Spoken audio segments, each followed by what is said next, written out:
done with Mehan Garden. We're here at the Bonifacio Park and at the back of Artile ng Katipunan. It's so nice. Sobrang ganda. Lalo na yung clock tower from this vantage point. Let me just show it to you guys.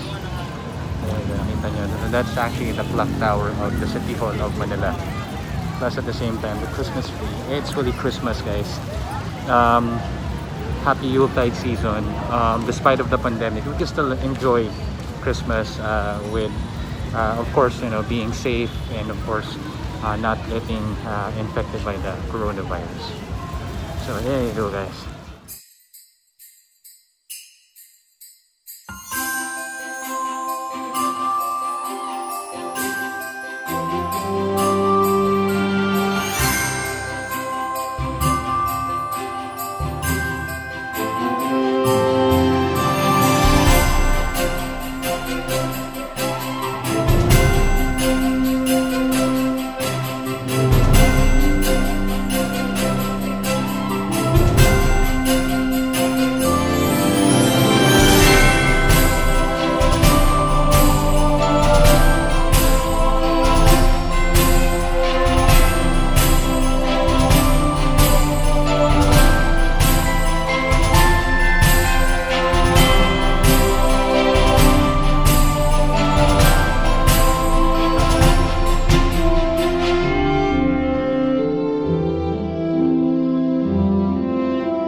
So guys, there, napanood natin yung dancing fountain dito sa Iwasang Bonifacio. So actually, I was really amazed kasi ang ganda ng light effects. No? Tama ba, Mark J? Yes. So, okay. So good job, Manila local government dito to Manila, and of course good job kay Mayor Isko for creating this kind of public space for the Filipinos, especially for the Manileños. So really appreciate it. Nice and really a great tourist spot, and talagang masasabi mo, mapipil mo, lalo yung mga background music is talagang would make you feel like you're proud to be a Filipino. So there you go guys, here from Iwasang Bonifacio, and of course the Kartilya ng Katipunan. Okay?